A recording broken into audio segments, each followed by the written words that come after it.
दोस्तों, आज का जो ये वीडियो है ये छठ पूजा पर केंद्रित है। इस बार कोलकाता शहर में हमने पहली बार छठ पूजा को सेलिब्रेट किया और जितना सोचा था उससे कहीं ज़्यादा अच्छा यहाँ पे जो माहौल था, जो छठ पूजा का जो वाइब्स मुझे लग रहा था कि मैं मिस करूँगी, ऐसा कुछ नहीं था। बहुत ही अच्छे तरीके से मनाया गया। मैं जहाँ पर रहती हूँ वहाँ पर हमारे देश के हर राज्य से लोग रहते हैं और इसी बात की वजह से हमारा जो ये छठ का त्यौहार था, हालांकि मेरे घर में छठ पूजा नहीं हुई यहाँ पर, क्योंकि छठ पूजा हमारे मायके और ससुराल में होता है और जिनके घरों में भी छठ पूजा होती हो वो अच्छे से जानते होंगे कि छठ पूजा किस तरह से की जाती है और छठी मैया का क्या महात्म्य है। तो ये है हमारी सोसाइटी का छठ घाट, जिसके लाइव वीडियोस मैंने अपने चैनल पे शेयर किए थे और आप लोगों ने बहुत अच्छे से देखा। काफ़ी ज़्यादा सपोर्ट किया आपने उन वीडियोस का। लाइव स्ट्रीम जो भी मैंने डाले थे, शॉर्ट्स पे मैंने कुछ डाले थे जिसको अगर आपने नहीं देखा हो तो देख सकते हैं। तो जिन लोगों के यहाँ छठ पूजा नहीं होती है उन सभी तक मैं ये वीडियो पहुँचाना चाहूँगी। छठ पूजा हमारे यहाँ का सबसे बड़ा त्यौहार है, महापर्व यूँ ही नहीं कहते इसको, और यह 4 दिनों का त्यौहार है। लेकिन इसके लिए पूरे साल का इंतज़ार हर एक बिहारी और हर एक वो इंसान, चाहे वो बिहार से हो, यूपी से हो या जहाँ से भी हो, जो भी छठ पूजा को एक बार करीब से देख लेना, वो इसका मैं शब्द नहीं ढूंढ पा रही कितना ज़्यादा करीब हो जाएगा इस पर्व के। वो हर एक इंसान जो छठ को महसूस किया हो वो समझ सकता है इस बात को। तो सबसे पहले आता है पहले दिन नहाए खाए, जिस दिन जो भी व्रती होती हैं वो बिल्कुल सात्विक भोजन करती हैं और मुख्य तौर पर चावल, दाल और कद्दू या लौकी की सब्ज़ी खाते हैं।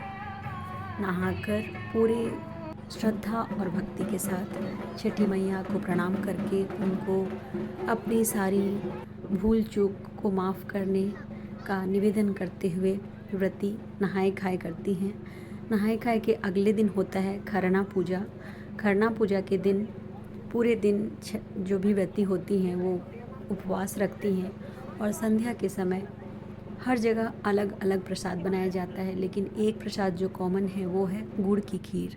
तो गुड़ की खीर, रोटी या जो भी प्रसाद बनाया जाता है छठी मैया के लिए, उसका भोग लगाया जाता है शाम को और सब में वितरित किया जाता है। वही प्रसाद व्रती भी ग्रहण करती हैं और ये जो प्रसाद होता है, अन्न ग्रहण होता है, यह छठ व्रत से पहले का मुख्य भोजन होता है एक व्रती के लिए। इसके बाद अगले 2 दिनों तक बिल्कुल निर्जल व्रत होता है।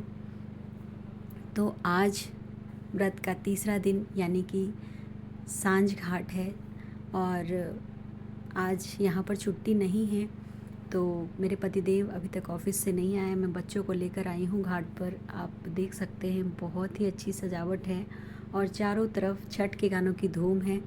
मैंने वीडियो में सॉन्ग्स को हटा दिया है कॉपीराइट इश्यूज़ की वजह से, नहीं तो अगर छठ गाने की जो धुन है ना वो कानों में पड़े तो किसी भी और ऑडियो या किसी भी और डिस्क्रिप्शन की ज़रूरत नहीं है। सांझ घाट आने के बाद एक ये रस्म होती है जो कुछ एक राज्यों में की जाती है, हमारे यहाँ नहीं होती है, पर हमारे एक रिश्तेदार हैं जिनके यहाँ हम शामिल हुए थे, उनके यहाँ होती है, जिसको कि कोसी भरना कहते हैं। तो ये कोसी भरकर दिए जलाए गए हैं। इस पूजा को करने के बाद हम छठ घाट पर पहुंच गए थे वापस से, क्योंकि यहाँ पर सोसाइटी की तरफ से एक बहुत ही अद्भुत छठी मैया के लिए पूरी सोसाइटी की तरफ से, आप समझ सकते हैं ये वेस्ट बंगाल का कोलकाता शहर है और यहाँ के लोग भक्तिभाव से छठी मैया की पूजा कर रहे हैं। तो ये कोई छोटी बात नहीं है।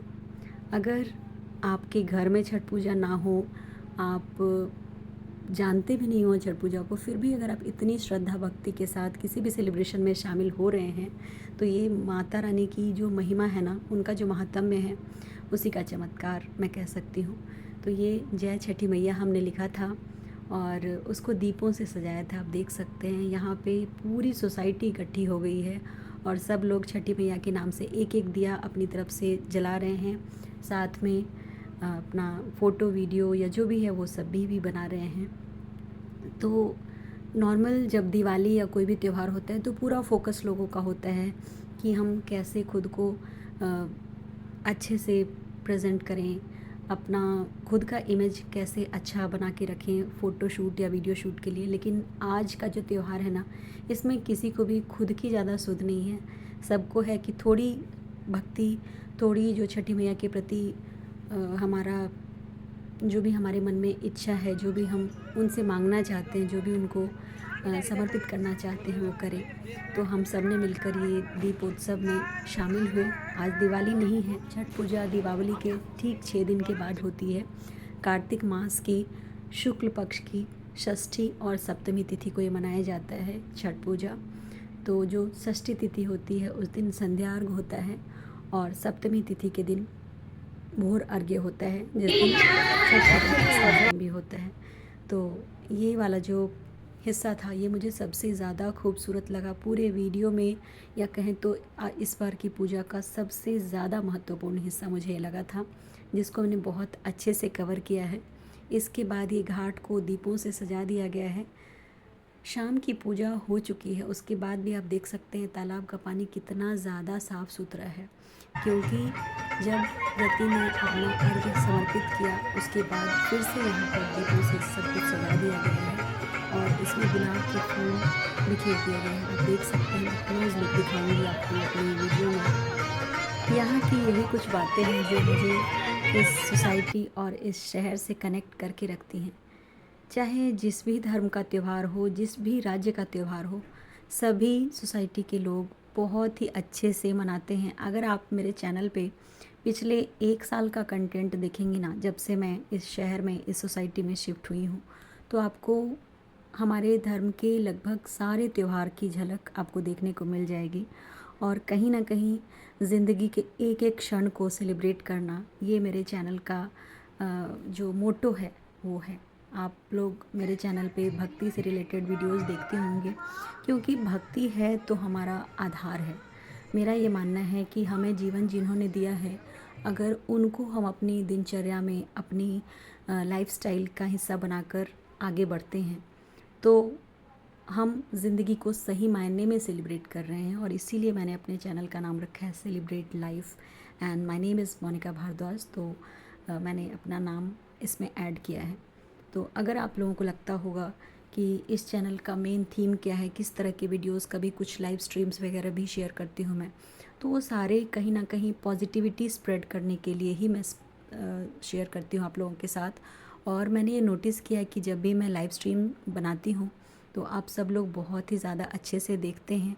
तो जो भी मेरे व्यूअर्स हैं उनका भी मैं धन्यवाद करना चाहूँगी, क्योंकि अगर आप देखते हैं तभी मुझे आगे भी शेयर करने में अच्छा लगता है। जो भी वीडियोस आपको ज़्यादा अच्छे लगें उसमें आप अपना एक कमेंट ज़रूर छोड़ें, ताकि मुझे समझ आए कि एक्चुअल में मैं जिस पॉजिटिविटी को स्प्रेड करने की कोशिश कर रही हूँ वो हो पा रही है या कुछ कमी रह जा रही है। आगे भी जो भी त्यौहार आएंगे उन सब के जो हाइलाइट्स हैं, जो भी अच्छे मोमेंट्स हैं, वो मैं आप लोगों के साथ ज़रूर शेयर करूँगी। जीवन उतार चढ़ाव का नाम है, और जिन्होंने ये जीवन दिया है हमें, उन्होंने बहुत सोच समझ कर डिज़ाइन किया है हमारी लाइफ को। जस्ट लाइक अ आर्किटेक्ट, जैसे कोई आर्किटेक्ट कोई बिल्डिंग बनाता है तो वो एक एक चीज़ प्लान करके और जो उसमें रहने वाला है उसकी सुविधाओं का ध्यान रखते हुए बनाता है। उसी तरीके से ऊपर वाले हमारे ईश्वर महादेव, जो भी देवता आप मानते हो, उन्होंने हमारी ज़िंदगी को कुछ इस तरीके से डिज़ाइन किया है कि अप्स एंड डाउन्स आते हैं, फिर भी हम एक नए सिरे से अपनी ज़िंदगी को शुरू करते हैं, हर बार उठकर खड़े होते हैं और मुस्कुराकर आगे बढ़ते हैं। तो ये है इस पूरे वीडियो का सबसे ख़ास पल, जिसको मैं आप लोगों को काफ़ी देर से करीब से दिखा रही हूँ। और ये है छठ घाट का प्रांगण, जो आप लड़ियाँ देख रहे हैं, इसके नीचे है तालाब। और चूँकि बहुत ज़्यादा व्रती थे इस साल यहाँ पर, जैसा कि यहाँ पे रहने वाले लोगों ने बताया, हालांकि हमारा ये पहला त्यौहार था यहाँ पे, छठ पूजा का त्यौहार। वैसे बहुत सारे त्यौहार मैंने यहाँ पे एंजॉय किए हैं। और आज हो गई है सुबह यानी कि भोर अर्घ्य की का वीडियो है ये।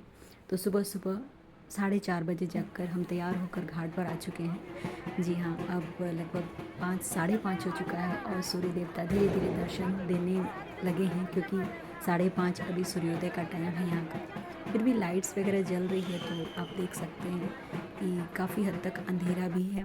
पर सूर्यदेव हैं, आज के दिन पता नहीं क्यों उगने में इतनी देर लगा देते हैं। इसीलिए छठ पूजा के बहुत सारे गाने हैं जो कि अगर आप ने नहीं सुना होगा, एक बार ज़रूर सुनिएगा। बहुत अच्छे गाने हैं। अगर आप मैथिली भोजपुरी भाषा नहीं भी समझते होंगे ना, आई बेट कि आपको उन गानों की जो मधुरता है वो बहुत ही ज़्यादा पसंद आएगी। और पूजा के बाद हम सब फटाफट जल्दबाजी में अपने घर की तरफ वापस जा रहे हैं। ये सूर्यदेव के साथ मैं कुछ स्नैप्स ले रही हूँ, क्योंकि वहाँ पे ठीक से दर्शन नहीं हो पाया था। इसके बाद आज छुट्टी नहीं है बच्चों के स्कूल में। एक दिन की छुट्टी भी इस बार डिक्लेयर की थी वेस्ट बंगाल सरकार ने, तो ये मेरे लिए बहुत ही बड़ा अचीवमेंट था। तो संध्या अर्घ की छुट्टी थी।